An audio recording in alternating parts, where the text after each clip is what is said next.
The room was quiet except for the steady hum of machines. A man named John David Thomas had arrived without warning. No heartbeat, no breath. The doctors moved fast, hands pressed against his chest. Shocks were delivered, again and again. Time passed slowly. 11 minutes. Then, nothing. At 2:46 in the afternoon, the doctor stepped away. "Time of death," he said. The monitors were silent. The room stood still. But then, something changed. A breath, faint but real. John's hand twitched. His eyes opened. Calm. A quiet stare. The nurses gasped. He looked straight ahead and whispered, "They wouldn't let me stay." No one spoke. No one moved. Because at that moment, everyone in the room knew they had just witnessed something no textbook could explain. He would later say he didn't feel fear or pain. Just silence. A perfect, endless silence. Not empty, not cold, but full. As if the silence itself was alive. John said he was standing, though there was no floor, no sky, no walls. He saw nothing and everything, colors that didn't exist, shapes that made no sense, but none of it scared him. In fact, it felt peaceful. Something was with him, watching, not with eyes but with knowing, a presence that filled the space. Then came the voice. It didn't speak, but he heard it. It didn't echo, but it filled him. "It's not your time," it said. There was no argument, no fear. He accepted it. He had to. That place didn't need language. But then something shifted. A pull. Strong, fast, real. And just like that, he was back. Bright lights, cold air, a sharp breath, hands on his chest, people shouting his name. He blinked, confused. But the words were already on his lips. "They wouldn't let me stay." He wasn't guessing. He remembered. 3 months passed. Then it happened again. He was shopping for groceries. Ordinary day, ordinary aisle. Then his vision faded. The ceiling lights grew long and strange. His body tilted, and before he could call for help, he collapsed. A quiet fall. No warning. His heart stopped. This time, for 15 minutes, paramedics worked hard. Chest compressions, IV lines, shocks. But no response. A second doctor declared the time. A nurse began the paperwork. And then, John moved. First a breath, then a blink. He sat up slowly, calm, quiet, and again he whispered, "They wouldn't let me stay." This time there were witnesses, not just nurses, not just one doctor, but 5. His case was documented. The event made the local news. Cameras flashed. Anchors used words like miracle and blessing. But John didn't celebrate. That night, after the crowd left, he sat with his wife and said something new. "It's getting louder there," he told her. "Each time I go back, it feels closer." By the 3rd time, the doctor stopped using the word accident. It was no longer rare, it was routine. John collapsed again. At home, quiet morning, sitting at the edge of the bed. Then, silence. His wife found him. No pulse, no breath. She called the paramedics again. The same team, the same process. Compressions, defibrillator, oxygen. 12 minutes of nothing. Then life, a breath, a blink. John came back, and when he opened his eyes, he whispered it again. "They wouldn't let me stay." The doctors started documenting the phrase. They reviewed every scan. His heart was clean, no damage. His brain sharp, blood normal. They couldn't find a cause, but they all saw the result. A man who kept dying and returning, always with the same words. The head physician noted the pattern, quietly, carefully, because science may ignore stories, but it never ignores a pattern. He never called it heaven. He didn't speak of wings or golden light. What John described was different. Each time he returned, he remembered more, not like a dream, but like something real.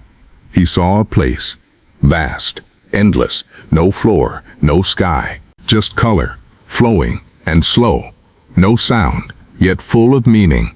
A presence watched him, not with eyes, Not with words, but with knowing. He felt it, deep, still, and it always said the same thing. Not yet.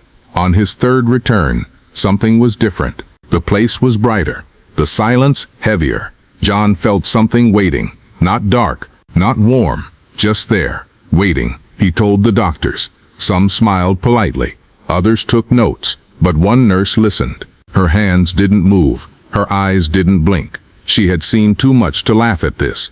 That night, John said something new. He said it wasn't a vision, it wasn't a trick of the brain. It was a place, and it was real.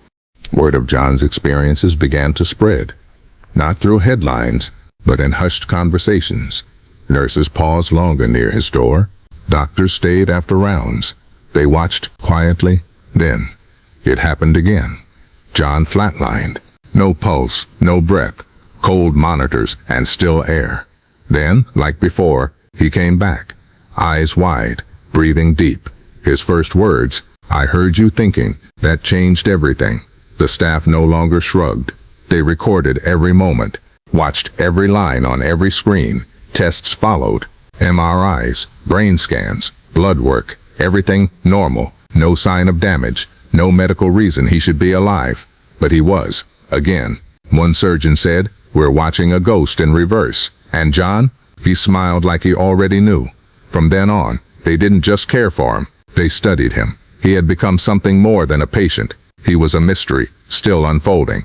Patterns. They were subtle, but they were there. John didn't flatline randomly. No, there was a rhythm, a sequence. Before every episode, the air shifted. Pressure dropped, storms gathered. Even cosmic activity, the kind you don't feel, but you know is real. A nurse began tracking the events on her wall calendar. The results? Uncanny. And then, the emotional pulses. Grief, sadness, tension. One night, a patient in the next room passed, and John's heart followed. But again, he returned. It was as if he was connected to something larger. Not just life, but the currents of death itself. The hospital installed more monitors, acoustic sensors, heat maps, electric field trackers, and always, just before the stillness, something flickered, something unseen. And each time John awoke, he seemed to know more, his eyes deeper, his voice slower, not frightened, not confused, but be aware, like he was walking with death, not running from it. That night, the hospital fell into a strange quiet. No buzz, no beeps, just silence. A nurse, doing her rounds, stopped outside John's door. She noticed something odd in the audio feed. Not noise, not malfunction, but a rhythm, a low hum. She turned the volume up slowly. At first, it was just static. Then, a voice, distant, low, as if calling from behind a heavy door. And it said one word, back. Her heart jumped. She burst into the room. John was sitting upright, drenched in sweat. He looked at her and asked, "Did you hear it?" This wasn't the first time he'd spoken that line, but it was the first time someone else had. She replayed the file. Nothing. It was gone. The segment erased, as if it never existed. But the experience was real, and from that night on, people stopped saying it was just a condition. John wasn't just leaving his body, something was reaching back. After that incident, the hospital did something unusual. They placed high-definition cameras in John's room, 24 hours a day. Not to protect him, but to understand him. For weeks, the recordings captured every breath, every blink. But then, one morning, something strange. A gap in the footage. 8 full minutes, gone. Not a glitch, not static, simply missing. That same morning, John was found lifeless on the cold tile floor, dead for the 17th time. And as always, he came back. But this time, he didn't panic. He didn't scream. He just said, "There's no roof, no sky, only something watching me." His voice didn't shake. It rang with certainty. The staff reviewed the cameras again. The gap began and ended exactly when John went still, as if the room had closed its eyes. The 20th time John flatlined, something peculiar happened. The heart monitor displayed more than a silence. Amidst the stillness were irregular blips, too soft for an alarm, too steady for a glitch. One technician, young, curious, magnified the signal. What he saw resembled Morse code, a repeating pattern. They ran it through a translator. The message was incomplete, but unmistakable. 3 clear words emerged: "Not done yet." When they shared the finding with John, he simply looked down, then whispered, "That's exactly what they said to me." No panic, no confusion, just calm. In that moment the room fell still, not from fear, but from realization. Whatever John was experiencing, it wasn't just happening to him. It was communicating through him. With each return from the dead, John became more than a patient. He became an anomaly. And anomalies attract 2 kinds of people: the curious and the cautious. The curious, they came first: doctors, professors, and skeptics. But as the number 23 drew near, the cautious arrived quietly and began to disappear just as silently. One senior physician, known for his boldness, requested reassignment after reviewing John's full medical history. A neurologist erased her case notes.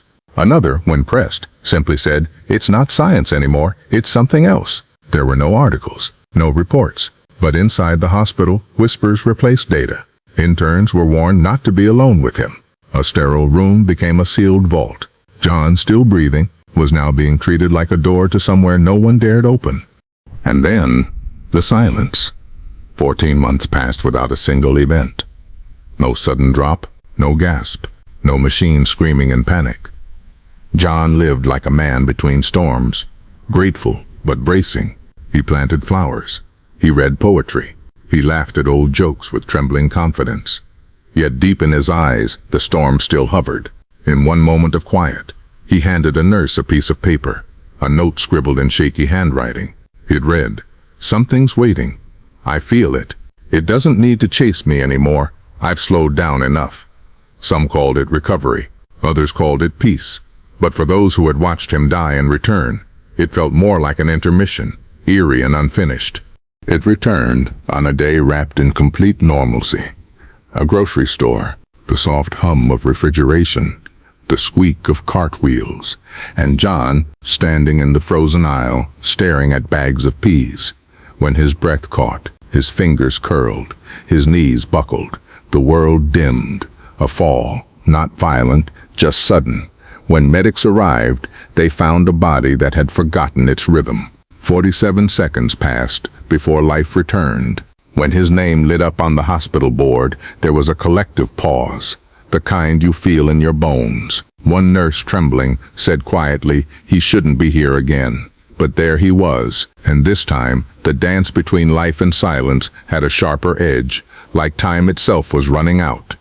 They speak of him now in low voices, not as a patient, not as a miracle, but as a man who stood at the edge of time and came back 23 times, a number that still haunts the margins of science.